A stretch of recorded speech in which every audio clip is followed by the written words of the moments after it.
Kasaragod EVM hack ചെയ്യാമെന്ന വാഗ്ദാനം ചെയ്ത് വൻ തട്ടിപ്പ് നടത്തിയതിന് കോൺഗ്രസ് നേതാവിനെതിരെ പരാതി.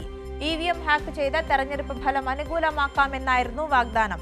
നിയമസഭാ തെരഞ്ഞെടുപ്പിൽ 3 മണ്ഡലങ്ങളിലെ UDF സ്ഥാനാർത്ഥികളെ സമീപിച്ചെന്നും കണ്ടെത്തൽ. എന്നാൽ വാർത്തയിൽ തന്റെ പേര് നൽകി അപകീർത്തിപ്പെടുത്തിയാൽ മാനനഷ്ടത്തിന് കേസ് കൊടുക്കുമെന്ന കോൺഗ്രസ് നേതാവ് അഡ്വക്കേറ്റ് BM ജമാൽ പ്രതികരിച്ചു.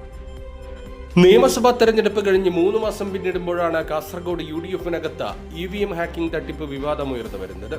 ചൊവ്വാഴ്ച നടന്ന UDF-ന്റെ യോഗത്തിൽ കോൺഗ്രസ് നേതാവ് EVM ഹാക്കിംഗിന്റെ പേരിൽ തട്ടിപ്പ് നടത്തിയതായി മുസ്ലിം ലീഗ് നേതാക്കൾ പരാതി ഉന്നയിച്ചു. EVM ഹാക്ക് ചെയ്തും BJP EVM ഹാക്കിംഗ് നടത്തുന്നത് മറ്റൊരു സാങ്കേതിക വിദ്യ ഉപയോഗിച്ച് തടഞ്ഞും വിജയം ഉറപ്പുവരുത്താമെന്ന പേരിൽ തട്ടിപ്പ് നടത്തിയെന്നാണ് ആരോപണം. കാസർഗോഡ്, മഞ്ചേശ്വരം, മുതുമ മണ്ഡലങ്ങളിലെ UDF സ്ഥാനാർത്ഥികളെ കോൺഗ്രസ് നേതാവിന്റെ ഏജന്റുമാർ സമീപിച്ചു എന്നാണ് ആരോപണം. കാസർഗോഡ്, ഉദുമ മണ്ഡലങ്ങളിൽ നിന്ന് ഇതിനായി പണം നൽകിയതായും പരാതിയുണ്ട്. സംഭവത്തെക്കുറിച്ച് അന്വേഷിക്കണമെന്നാവശ്യപ്പെട്ട UDF ജില്ലാ നേതൃത്വം സംസ്ഥാന നേതൃത്വത്തിന് പരാതി നൽകിയിട്ടുണ്ട്. അതേസമയം വഖഫ് ബോർഡ് മുൻ CEOയും കോൺഗ്രസ് നേതാവുമായ അഡ്വക്കേറ്റ് BM ജമാൽ തനിക്കെതിരെ അടിസ്ഥാനരഹിതമായ ആരോപണങ്ങൾ ഉന്നയിക്കുന്നതായി ചൂണ്ടിക്കാണിച്ച് രംഗത്ത് വന്നു. സാമ്പത്തിക ഇടപാടുകൾ നടന്നിട്ടുണ്ടോ എന്ന് സ്ഥാനാർത്ഥികൾ വ്യക്തമാക്കട്ടെ. DCC പ്രസിഡന്റ് സ്ഥാനത്തേക്ക് തന്റെ പേര് കൂടി ഉയർന്നു വന്നതിന്റെ ഭാഗമായുള്ള ഗൂഢാലോചനയാണ് ആരോപണത്തിന്റെ പിന്നിലെന്ന് BM ജമാൽ പറഞ്ഞു. അപ്പൊ ഇതിന് മറുപടി ഇത് പുകമറ സൃഷ്ടിച്ചുകൊണ്ടുള്ള ഒരു വാർത്തയാണ്. ഇങ്ങനെ ഒരു പരാതി ഉണ്ടായിട്ടില്ല എന്നാണ് എനിക്കറിയാവുന്നത്, എനിക്കറിഞ്ഞിട്ടുള്ളത്. ഒരു തരത്തിലും അങ്ങനൊരു പരാതി ഇല്ല എന്നുള്ളതാണ് ഞാൻ മനസ്സിലാക്കിയിട്ടുള്ളത്. ഇത് ഉദുമയിലെ തെരഞ്ഞെടുപ്പിന്റെ ശോഭ കെടുത്താനുള്ള ഒരു ശ്രമം കൂടിയാണ്.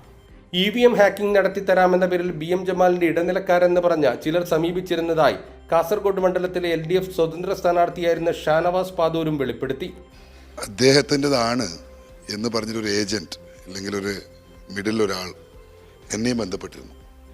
ഇതേ വിഷയം പറഞ്ഞിട്ട് അത് എനിക്ക് തോന്നുന്നു നോമിനേഷൻ കൊടുത്ത ഉടനെയാണെന്ന് തോന്നുന്നു.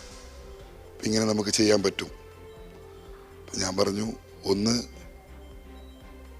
പിന്നെ ജനാധിപത്യം അട്ടിമറിക്കാൻ നമുക്ക് താല്പര്യമില്ല. രണ്ടാമത്തത്, നിങ്ങൾ ആ സമയത്തൊരു സിറ്റുവേഷൻ നിങ്ങളൊക്കെ കണ്ടതാണ്. വലിയ രീതിയിലുള്ള ജനപിന്തുണയാണ് നമ്മൾ കണ്ടത്. അപ്പം എനിക്ക് ഇതില്ലെങ്കിലും നമ്മൾ തവണ ജയിക്കാൻ പോവുകയാണ്. ഇനി ആരെന്ത് ചെയ്താലും അങ്ങനെയൊന്നും സംഭവിക്കാൻ പോകുന്നില്ല എന്ന് പറഞ്ഞ് ഞാൻ അവരെ തിരിച്ചയക്കാണ് ഉണ്ടായത്. BM ജമാൽ നുണപരിശോധനയ്ക്ക് തയ്യാറാകണമെന്നും ഷാനവാസ് ആവശ്യപ്പെട്ടു. ദേശീയ തലത്തിൽ EVM തട്ടിപ്പ് വലിയ ചർച്ചയായി ഉയർത്തിക്കൊണ്ടുവരുന്ന കോൺഗ്രസിന്റെ തന്നെ നേതാവാണ് EVM ഹാക്കിംഗ് തട്ടിപ്പ് നടത്തിയതായി ആരോപണമുയരുന്നത്.